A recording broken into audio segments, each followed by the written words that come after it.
following is a chapter reading by the Worm Audiobook Project.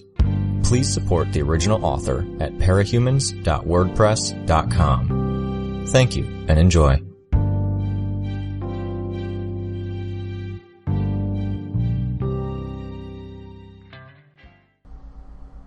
Arc 9, Sentinel, Chapter 3.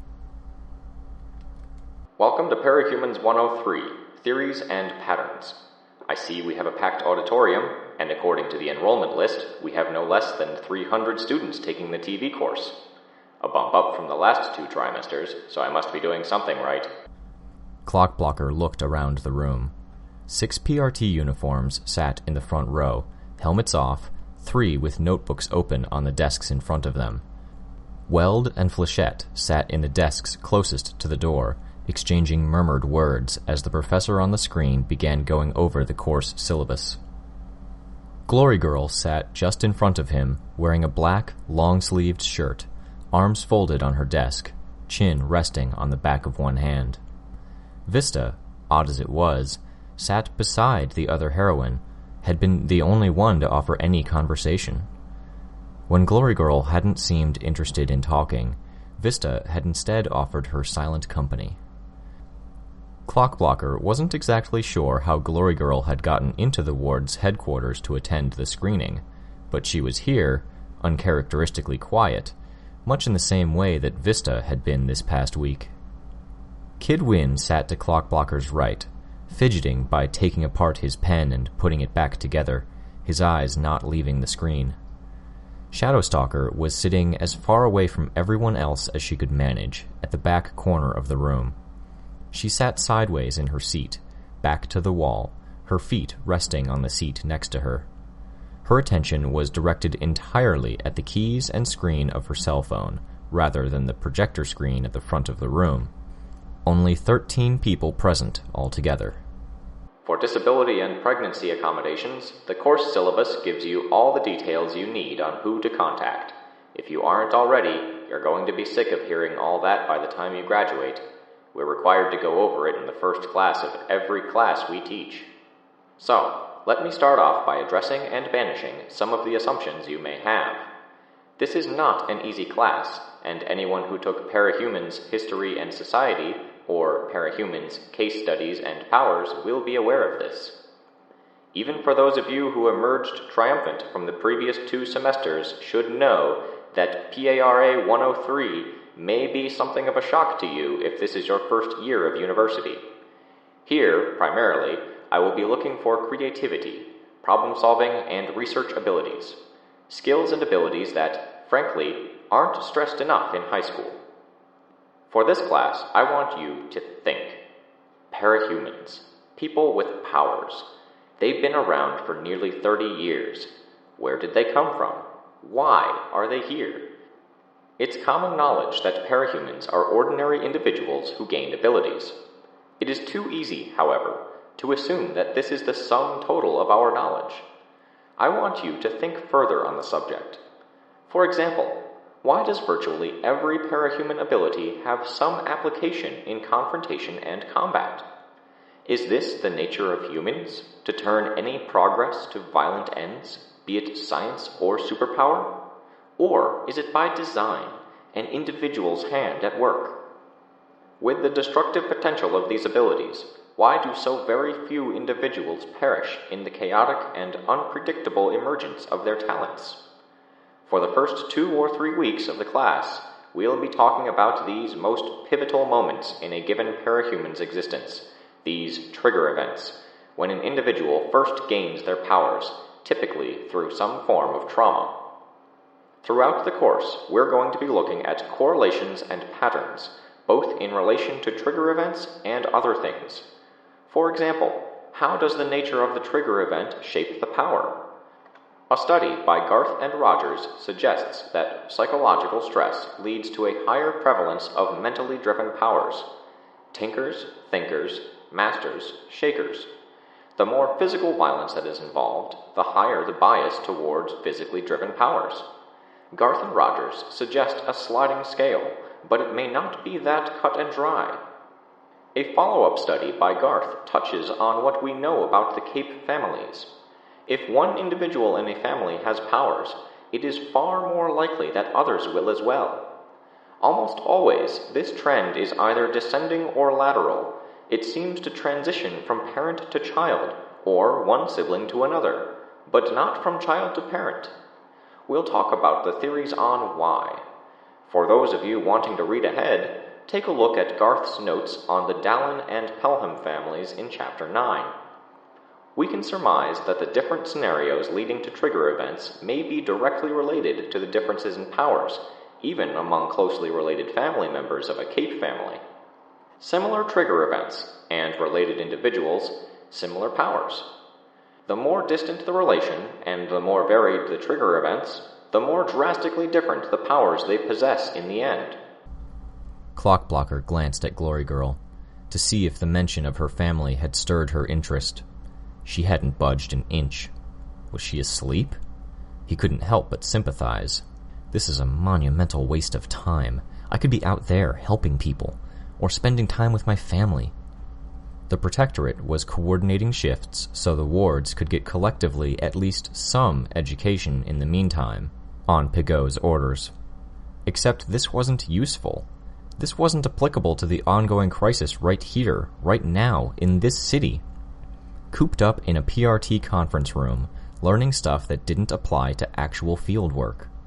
Hell, it was on videotape, a recording of last year's lectures. Why couldn't they watch it in their off hours? It was just a fucked up set of priorities enforced on them from the people in charge. He shifted restlessly, annoyed, angry. Trigger events are a crucial element for study, because the timing, nature, and spread of these emerging powers may provide a clue as to where these parahuman abilities come from. More women than men have powers, for example, and there are more powers in undeveloped countries than there are in industrialized ones. Some of you may remember me mentioning this fact in the 101 class, when I was talking about the witch burnings in the People's Republic of Uganda. Another pattern we will be exploring is the apparent effect of multiple trigger events occurring in the same time and place. There is a very strong correlation between coinciding trigger events and individuals displaying 3 or more powers rather than 1 or 2 predominant ones.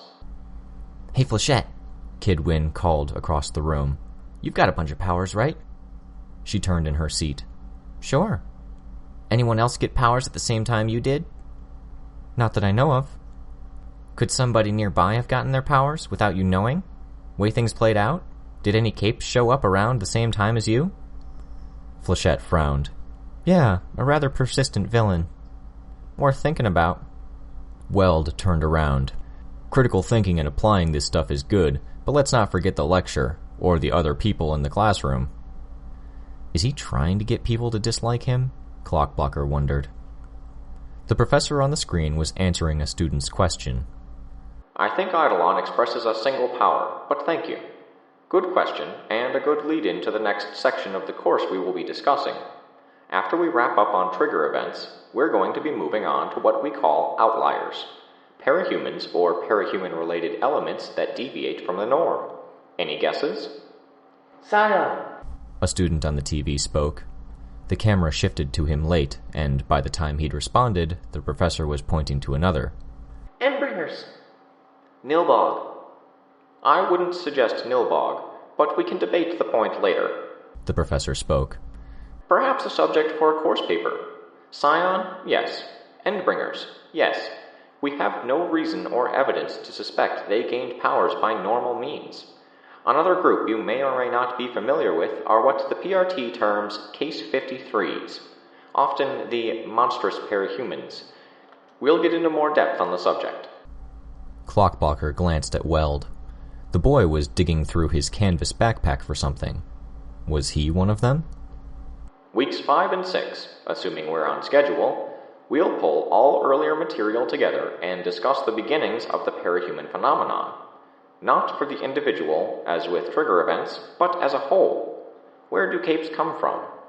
There is the patient zero theory, typically working under the assumption that Scion is the source of these abilities.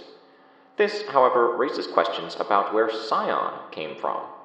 The theory is corroborated by the case of Andrew Hawk, who came into contact with Scion on the very first sighting of the hero, only to manifest powers of his own. But there are others who manifested powers without ever coming into contact with Scion, or entering a location where Scion had visited. There's the viral theory, supposing some advanced virus, though it is flimsy at best in justifications, with no identified culprits, method of transmission, or explanation as to how it provides the actual powers. The genetics theory is popular, but has been thoroughly debunked. We're going to talk about how it was debunked. Clockblocker felt a vibration at his wrist. He reached inside his glove to get his cell phone. A text. From Mom. Dad's not doing well. You may want to come by the hospital. He stood, and Weld turned to give him a look. He ignored the metal-skinned boy, headed for the back door of the classroom, his keypad beeping as he dialed the number. It was ringing as he closed the door behind him.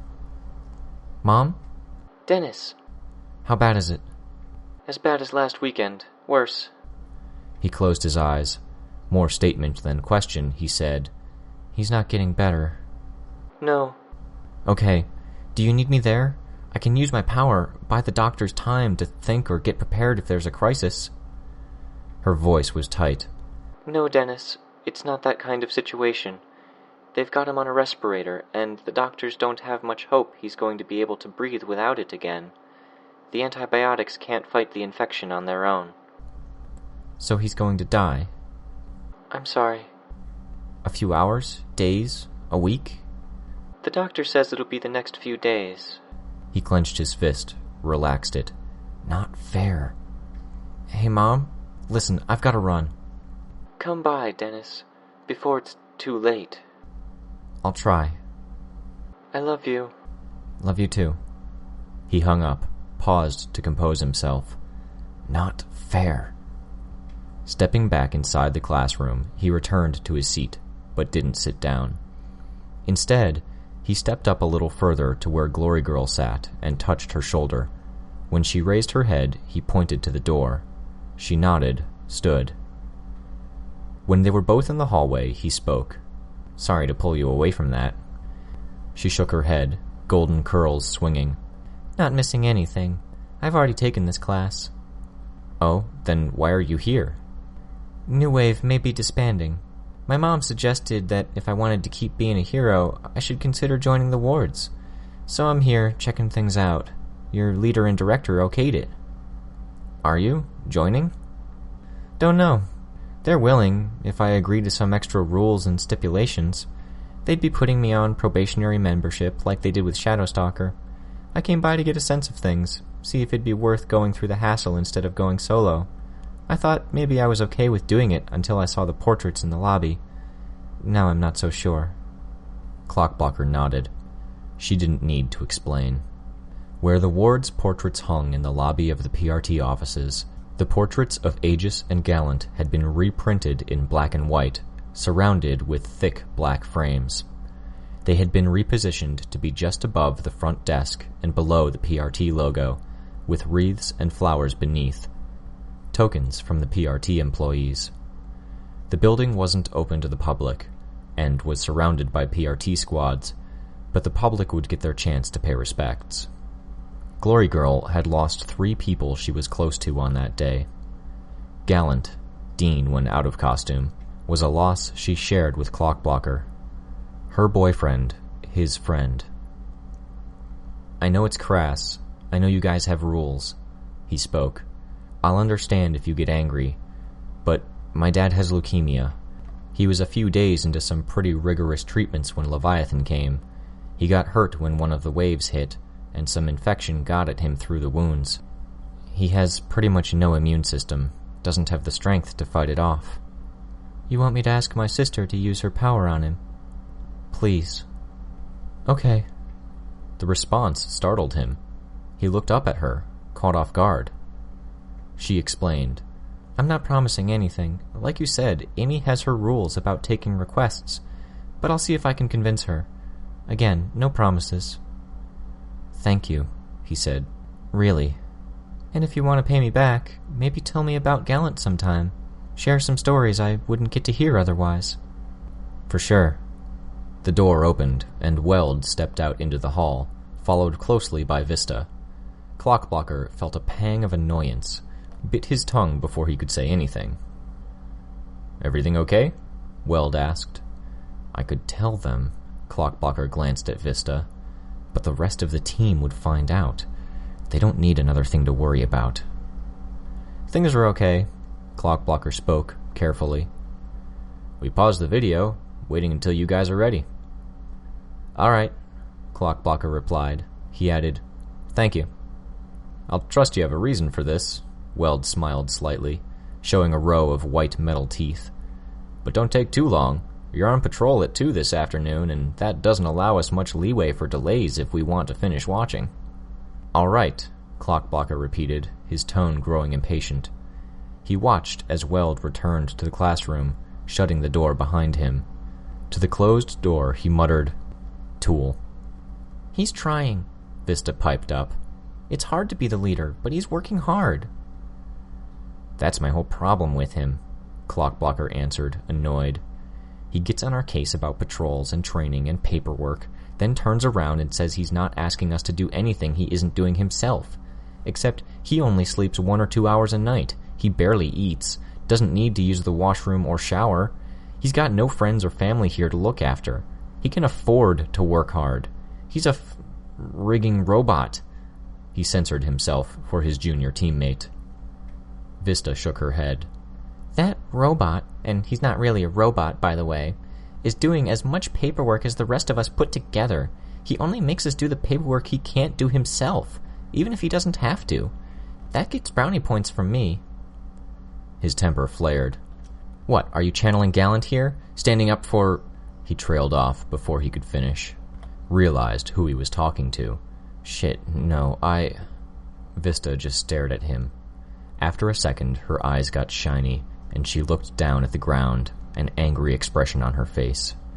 She wheeled around and ran down the hallway. He moved to chase her, stop her, but the hallway folded together, letting her reach the end in 2 strides, snapping back to its full length as she passed along it. She rounded a corner in the distance. He looked at Glory Girl, his voice small. "I'm sorry." She answered him with only a glare. He wondered if she would hit him. She relented, looking in the direction Vista had run off. "It's okay. We're all worn down, at the end of our ropes, and you're worrying about your dad on top of that. You get 1 pass from me. 1. He nodded. "But you'd better go after that girl and apologize, 'cause the way I heard it from Kid Win, you were the one who told everyone else to be extra nice to her because she was taking it hard. You convinced Shadowstalker to play nice, and from what Kid Win said before class started, that was a pretty big deal. Maybe I'm wrong. I don't know your team like you do, but I'd guess that if you don't fix this, your team won't forgive you for a long time." "Yeah," he swallowed. Was she using her power? He was getting a bad vibe from her, like he was locked in a cage at the zoo with a murderous jungle cat. "A real apology. You own up to what you said and did. Acknowledge that it wasn't fair of you to say, and you promise to do better in the future. That probably means you should cut Weld some slack, because Vista wants you to." "Okay, right, okay." She pushed his shoulder, making him stumble in the direction Vista had gone. Easy to forget how strong she is. "Now go." He ran. Definitely don't get the sense I'm forgiven there. He checked 2 empty rooms and made 1 nervous check of the women's bathroom before he found Vista halfway down the stairwell at the rear of the building. She had 1 leg up on a higher stair than the other, her hands clasped around her knee. She turned her head part way, acknowledging that someone was there, then wiped at her eyes with the sleeve of her costume. "I'm sorry." He spoke to her back. "You're a jerk." "I am. I'm the worst jerk." Vista twisted around to look up at him. "You said that in front of Glory Girl, too. He was her boyfriend." "I know. She said she understood and that it was okay, but I don't know how true that is. Before I figure that out and work out how to make it up to her, I want to make sure you're okay." She hung her head. It was a long time before she spoke. "He was the reason I looked forward to coming here every day." He walked down the stairs and sat next to her. "Yeah." "I knew I didn't have a chance with him. He was way older. He was rich, handsome. He was dating Glory Girl, or they were just getting over a breakup, or he was starting to patch things up with her for the millionth time. There was never a good time to talk to him one-on-one, unless we were out on patrol together, and I don't know what I would have said if there had been a chance. He liked you. He was fond of you. Vista gave him a sidelong glare. Are you lying to me? No. I'm saying he actually enjoyed doing patrols with you. Never had an unkind word to say about you. She interrupted. He didn't have an unkind word to say about anybody. Not exactly true. When Piggy caught on to the fact that Shadowstalker was doing solo patrols every night, he made us take turns going with her. He had a few things to say. About both Piggy and Shadowstalker. Vista smiled slightly. He enjoyed your company, Missy. There were little signs, but I believe it. When Triumph or Aegis assigned him a patrol shift with Kid Win, Browbeat, or just about anybody else, it was, okay, or, yes sir. But when it was with me or you, it was, great, or he'd just smile really wide, like it had made his night. It sounds dumb when I say it out loud. No, I kinda noticed that too. I thought it was wishful thinking. Clockblocker sighed. He was a good guy, and it's sucky. You can swear around me, Dennis. I'm 13, not 8. He smiled a little behind his mask, feeling embarrassed. Okay, sorry. More seriously, he admitted, it's shitty of me to snap at you for doing what he would do. Glory Girl said I should let the grudge toward Weld go, partially for you, and she's right. You're right. I am angry at the pointlessness of what happened, what's still happening out there. I get frustrated and angry when I'm here, because I feel like I should be out on the streets. I get pissed off when I'm out on patrol because I feel like I should be with my family, but then when I'm with my family, I feel frustrated and helpless because I can't do anything there. He stopped himself before he admitted the full extent of his difficulties back home.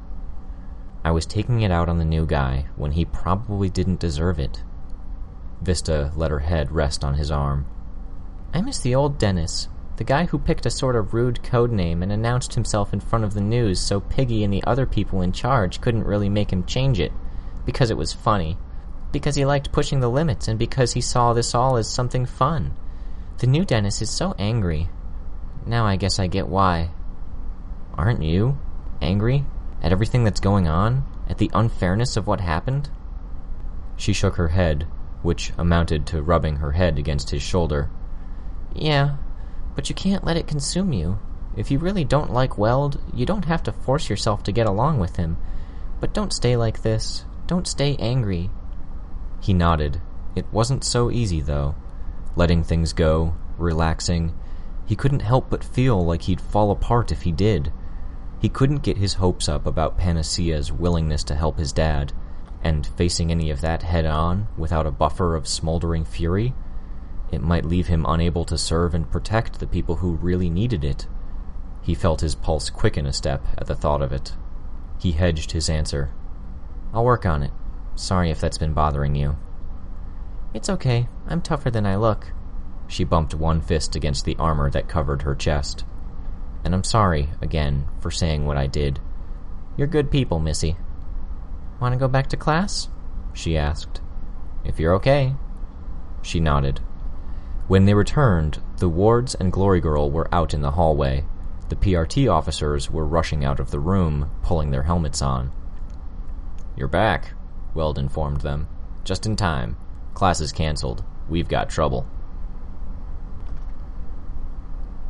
The scene was set up in the husk of a building. Walls loomed on 3 sides, but there was no roof remaining. The floor was uneven, composed of layers of broken boards, shattered drywall, and chunks of concrete. There's 2 more crime scenes like this? Clockblocker asked, eyes wide.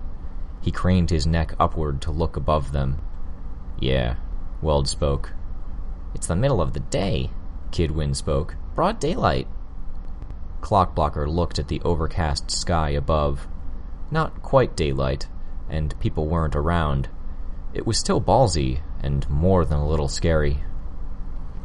On each of the 3 interior walls of the older building was a body. 20 feet above the ground. Each had received a different kind of treatment. To their left was a corpse that had been flayed, the gender no longer identifiable. Directly opposite their group was the corpse of an obese woman, charred black. Completing the scene was the body of what appeared to be a homeless man, or one of the people who'd been rendered homeless by the recent disaster, judging by the layers of clothing he wore. His limbs had been severed at each joint, then reconnected so each was joined by a short, foot-long length of chain. Nails pierced through the chain kept him in position, head hanging, a macabre puppet with an overlong body. The chains jangled and swung in the wind. Occupying the same building as the corpses was a familiar group. Trickster, Sundancer, and Ballistic stood beneath the corpses. A winged figure that might have been a gargoyle, demon, or dragon was clutching to the sides of an empty window frame with 3 talons, the other reaching toward the homeless man. Genesis. "Pardon the cliché, but this isn't what it looks like," Trickster spoke. "I believe you," Weld spoke. "I've read your file, and this isn't your M.O. "Excellent, excellent. I commend you." Trickster tipped his hat. "Then we'll be on our way?" "No, but if you come into custody, you'll arrest us for any number of other criminal charges we've got waiting, and you can't promise that one of your superiors won't try to stick us with the blame for this." Weld frowned. "Let us go. Whatever happened here, it deserves your full attention. You should be trying to find and capture the real criminals. This guy here was still alive when we arrived." Trickster pointed at the man with the chain limbs. "Can't do that. You're still suspects, regardless of how much this deviates from your usual methods." "A shame," Trickster bowed. In the blink of an eye, Weld disappeared, and Genesis loomed in his place, 8 feet tall and nearly as broad across the shoulders, a body of pebble-like scales, heavy with muscle, a short tail and broad bat wings sprouting from her shoulders. She spun to face the rest of the wards as Weld fell from the window. Ballistic turned on the fallen captain of the wards, unloading a barrage of debris and rubble to keep the metal-skinned boy off balance and on the defensive. Clockblocker lunged for Genesis, hand outstretched. He was mere inches away when Genesis disappeared in front of him, or rather, Clockblocker had been moved somewhere else. A lack of proper footing made him stumble, and he nearly collided with one of the dilapidated walls of the ruined building. As he spun in place, catching a glimpse of Genesis exchanging blows with Glory Girl, he had his position swapped yet again. He found himself once more with his back to the brawling pair. One of them bumped into him, and he sprawled. If only he'd been able to tell if it were Genesis or Glory Girl that bumped into him. Had he known, he might have used his power, taken Genesis out of the fight. Annoying. He climbed to his feet, wary of more teleportation hijinks. Kidwin wheeled on the spot to raise a square-nosed pistol and fire what looked like a brilliant blue flare at Trickster, but the teleporter swapped positions with him. Kidwin ducked the moment he was teleported, but he still got grazed by his own shot, blue sparks showering off his armored costume, small arcs of electricity dancing briefly around the metal joints. Sundancer created her flaming ball, small but still far too bright to look at, and sent it after Kidwin. The young hero scrambled for cover, dropping his gun in his hurry to get away from the superheated orb. Flechette moved to shoot, then reconsidered, threw a handful of darts at Trickster instead. The darts disappeared in midair, and splinters of wood and small stones dropped straight out of the air where they had been. Really fucking annoying. Clockblocker revised his summation of the teleporter. Shadowstalker had positioned herself on the ragged top of the wall where the roof had crumbled away, high above the skirmish, cloak billowing. She fired a shot at Ballistic and Sundancer, reloaded as Ballistic sent a piece of rubble flying through her shadowy form, then fired again. The travelers had body armor, so she wasn't doing more than distracting them. The needles of the tranquilizer darts wouldn't pass through the durable armor or material. "Red Rover!" Vista shouted. "Go!" Good girl. Clockblocker dashed for Trickster, and the distance between them compressed to a matter of feet, the highest points in the uneven ground flattening to make running easier. Trickster swapped him with Vista, placing him several feet back. Ahead of him, he could see the girl where he'd just been, within a few feet of the teleporter. Clockblocker found his footing, darted forward once more. Again, Vista's powers helped close the distance. Kidwin, Flechette, and Vista joined him in charging the enemy, so that Clockblocker wouldn't be set too far back if he was teleported to their locations. Sundancer moved the orb in between them and Trickster, igniting a few of the pieces of wood that were exposed and above the water. Vista responded by raising her hand to shrink it dramatically. Weld ducked one of Ballistic's attacks, then charged for the orb, striking it out of the air with one fist. The blow dispersed it enough that Sundancer couldn't draw it back together, and a wave of hot air washed over everyone present. Weld, for his part, staggered back, his hand glowing white-hot. He flexed his glowing hand, and it moved slowly, stiffly. Even as far down as his elbow, the metal of his arm was an orange red. Clockblocker didn't get a chance to see if Weld was okay. He charged around his team leader, using the metal boy's broader body to put himself in Trickster's blind spot. From this position, he tried to charge and tag the villain. An instant before his hand could brush against Trickster, the villain was gone, and Weld was in front of him. His hand touched the metal of Weld's back. He breathed a sigh of relief when Weld turned around. Only the fact that he'd expected something along these lines had allowed him to turn his power off in time. Spinning around, Clockblocker reached for the space Weld had just vacated, but Trickster was already swapping places with Glory Girl to place himself as far away from the thick of the fighting as he could get. I can't keep track of this guy. Clockblocker looked around to survey the situation. His group was sandwiched between the travelers now. On one side, Sundancer and Ballistic crouched in the far corner of the building. Trickster and Genesis stood on the other side, atop the rubble that spilled across the building's entrance and onto the flooded street. Genesis inhaled, chest expanding, and Weld was the first to react, stomping one foot hard into the rubble underfoot, using his foot to raise a large, ragged piece of plywood. With his hands, he forced the large wooden board into a standing position, placing it between himself and Genesis. Kidwin, Flechette, and Vista wheeled on Ballistic and Sundancer.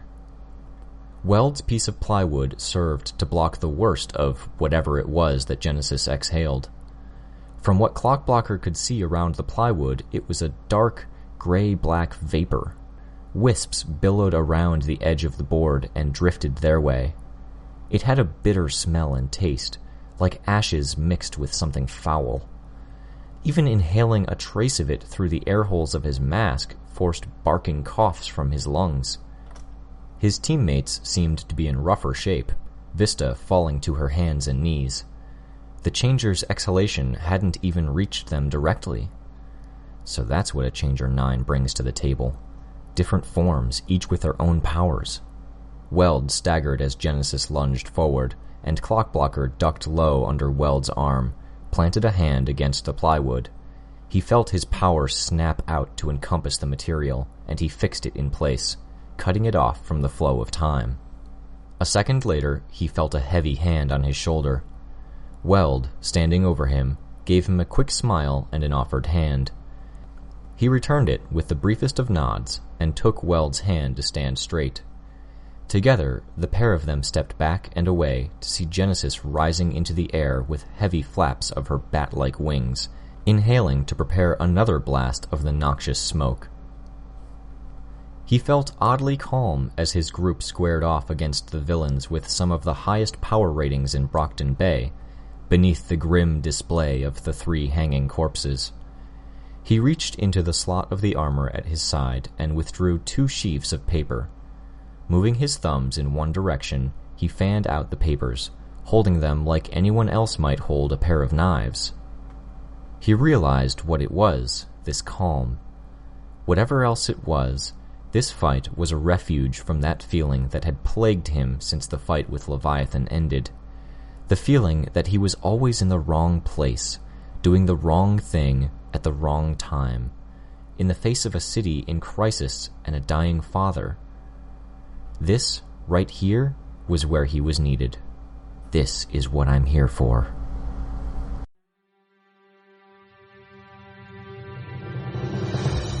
Hi, this is Rein.